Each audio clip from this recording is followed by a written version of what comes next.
মানবতার সম্প্রতি সময়ে পুজোর আগে একটা ডার্বি খেললো মোহনবাগান, এরপরে 19 তারিখে মহাডার্বি মোহনবাগান ইস্টবেঙ্গল মুখোমুখি। তবে মোহনবাগান ছন্দে ফিরেছে নিঃসন্দেহে। তবে প্রথমে একটা প্রসঙ্গে আসছি, দুটো স্টপারে মোহনবাগান ওদিনকে দেখলাম আমরা ভালো ফিট হয়েছিল, ডিফেন্সিভ অর্গানাইজ খুব ভালো ছিল, গোলও কনসিভ করেনি, ক্লিন শিট রেখেছিল।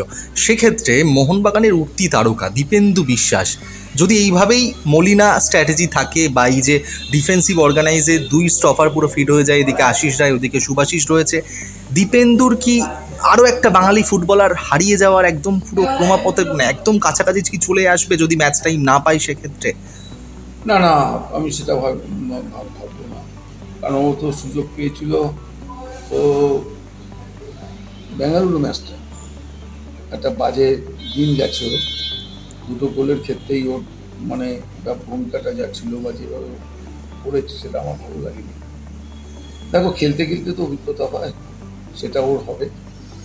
এই যে চারটে ডিফেন্সে খেলেছে, দুটো বিদেশি স্টপার নিয়েছে, তোমরা যেটা বলছো, মোহামেডান কিন্তু অত শক্ত দল নয়, এটা মাথায় রাখতে হবে। অন্য যে দলগুলো রয়েছে তাদের যে মাঝমাঠ এবং অ্যাটাকিং পার্টির যে ফোর্স আছে, সেটাকে কিভাবে মোকাবিলা করায় এই মোহনবাগান, সেটার দিকে আমাদের চলতে হবে। একটা মোহামেডান ম্যাচ দেখি কিন্তু একদম হয়ে গেল বললে হবে না। অনেক বড় দৌড় এখনো কিন্তু সামনে বাকি আছে, সেটা মোহনবাগান কীভাবে খেলে সেই দিকে আমাদের দৃষ্টি থাকবে। তবে খুব ভালো খবর মোহনবাগানের পক্ষে, যেটা আমি মনে করি, দ্যাট ইজ ম্যাকলারেনের ফিরে আসা। মোহনবাগান টিমে সবচাইতে বড় দুর্বলতা ছিল অ্যাটাকিং পার্টের কোনো স্পিড ছিল না।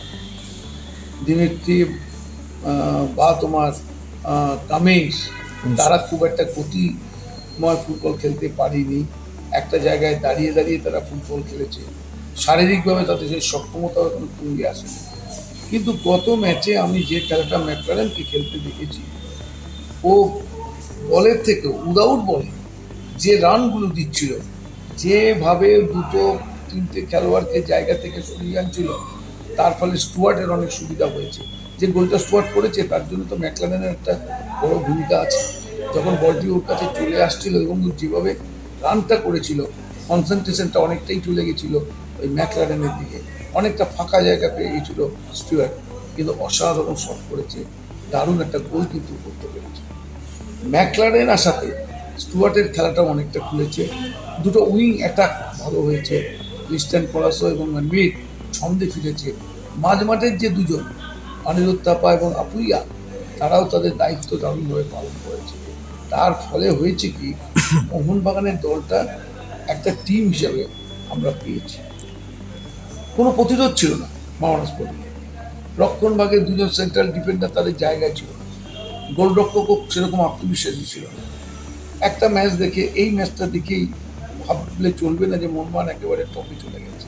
মোহনবাগানকে আরও অনেক বেশি নিজেদের ভুল ত্রুটি সূত্রে আগামী ম্যাচগুলোতে মোকাবিলা করতে হবে। মানবদা, সেক্ষেত্রেই যে প্রথম যে প্রশ্নটা করলাম, দীপেন্দু বিশ্বাস যদি ম্যাচ টাইম না পায়, সাইড ব্যাকে আশিস রায় সেভাবে আশানুরূপ পারফর্ম চেষ্টা করে চলেছে তিনি নিজেকে প্রমাণ করার, সাইড ব্যাকে কি কোচ মলিনা ট্রাই করতে পারে দীপেন্দু না না, বিশ্বাস?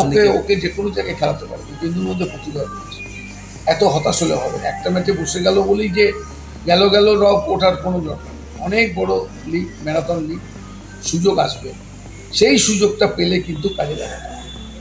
ওকে বলতে হবে, ভাবতে হবে যে ও যে মিস্টেকগুলো করেছে সেগুলো নিয়ে কিন্তু ওকে বলতে হবে। মানুষটা কতটা কঠিন মোহনবাগানের জন্য? একটা ডার্বি খেলে পুজোর ছুটিতে যাচ্ছে, নিঃসন্দেহে প্র্যাকটিস চলবে, তারপরেই একটা বড় ম্যাচ 19 তারিখে মোহনবাগান ইস্টবেঙ্গল। ফিক্সচার তো আগেই হয়েছে, সবাই জানে, এটা কোনো ব্যাপার না। এটা নিয়ে কোনো আমি মনে হয় না আমার খুব একটা বেশি হেলদোল আছে খেলোয়াড়দের মধ্যেও বা কম করতে পারে। সেক্ষেত্রে অনেকে বলছে যে পিছিয়ে পড়া ইস্টবেঙ্গল বড় ম্যাচে সবসময় ভয়ঙ্কর, এটা কতটা সত্যি? ইস্টবেঙ্গল মোহনবাগান ম্যাচটা আলাদা ম্যাচ। ইস্টবেঙ্গল মোহনবাগানের জার্সির লড়াই হয়, সেক্ষেত্রে ওটা দেখে অনেকে উদ্বুদ্ধ হয়, জার্সির জন্য লড়াই করে, সব ম্যাচেই করে, তো করে না তা নয়। তবে মোহনবাগান ইস্টবেঙ্গল ম্যাচ এত তাড়াতাড়ি প্রেডিক্ট করা ঠিক হবে না। ইস্টবেঙ্গল হয়তো পিছিয়ে আছে, কিন্তু ওই ম্যাচটার দিন তারা নিজেদের মেলে ধরতেই পারে। এবং আমি আবার বলছি, ইস্টবেঙ্গল কিন্তু জামশেদপুর ম্যাচ খারাপ খেলে, ওরা হয়তো পয়েন্ট পায়নি, কিন্তু ওদের ফুটবল কিন্তু খারাপ। ওকে, অসংখ্য ধন্যবাদ মানসদা।